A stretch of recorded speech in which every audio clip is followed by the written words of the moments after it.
آج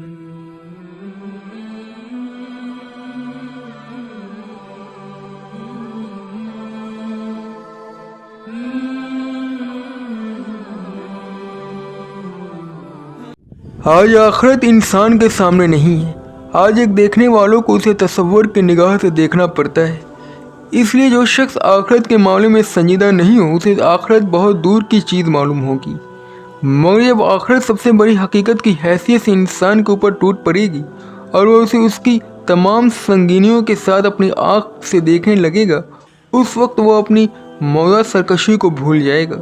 اس وقت اسے دنیا کے وہ لمحات بہت حقیر معلوم ہوں گے جن کی وجہ سے وہ غفلت میں پڑ گیا تھا اور وہ آخرت کے بارے میں سوچنے پر تیار نہیں ہوتا تھا.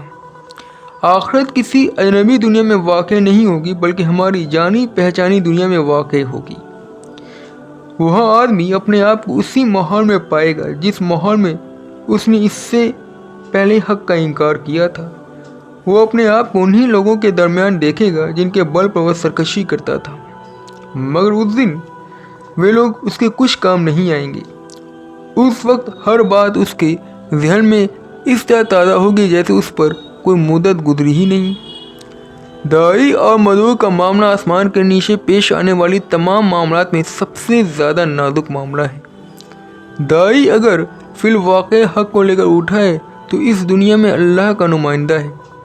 اس کا اقرار اللہ کا اقرار ہے اور اس کا انکار اللہ کا انکار ہے. ایسا ایک واقعہ انجام سے خالی نہیں ہو سکتا.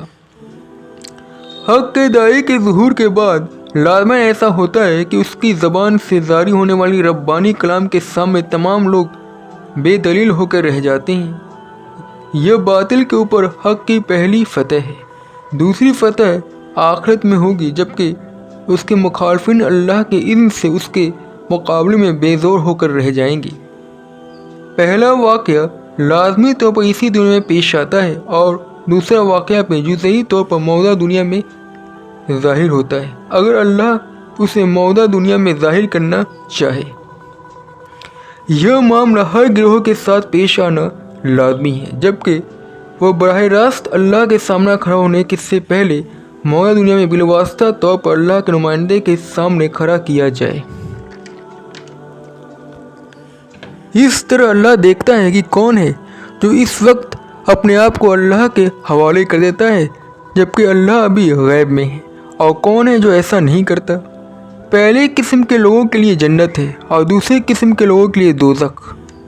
انسان موجودہ دنیا میں اپنے آپ کو آزاد پاتا ہے.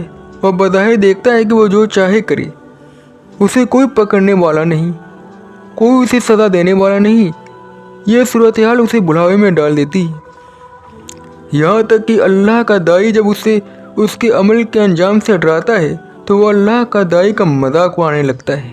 وہ کہتا ہے ہماری سرکشی پر تم جس عذاب کی دھمکی دے رہے ہو وہ کب پوری ہوگی. اس قسم کی باتوں کا سبب نادانی کے سوا اور کچھ نہیں، کیونکہ یہ پکڑ خود حق کے داعی کی طرف سے آنے والی نہیں ہے بلکہ اللہ کی طرف سے آنے والی ہے. اور اللہ ہر اپنی دنیا میں بتا رہا ہے کہ اس کا طریقہ جلدی کا طریقہ نہیں ہے. کشتی میں سوراخ ہو اور کوئی ملہ اس کی پرواہ نہیں کرے اور اپنے کشتی کو دریا میں ڈال دے تو اللہ کا لازمی قانون ہے کہ ایسی کشتی پانی میں ڈوب جائے. مگر ایسی کشتی فوراً پانی میں نہیں ڈوبتی بلکہ اللہ کی سنت کے مطابق اپنے مقرر وقت پر ڈوبتی ہے. ایسے قسم کی مثالیں دنیا میں پھیلی ہوئی ہیں جو انسان کو خدائی سنت کا تعارف کرا رہی ہے، مگر انہیں یہ دیکھنے کے باوجود وہ کہتا ہے اگر ان اعمال پر اللہ کا عذاب ہوتا تو عذاب جلد کیوں نہیں آ جاتا. اس کی وجہ یہ ہے کہ انسان اللہ کے پکڑ کے بارے میں سنجیدہ نہیں. زلزلے اور طوفان خدائی واقعات ہیں. یہ واقعات بتا رہے ہیں کہ جب معاملہ اللہ اور انسان کے بیچ ہو تو فیصلے کی اختیار تمامتر صرف فریق اول کا ہوتا ہے. مگر انسان اس پہلو پر غور نہیں کرتا.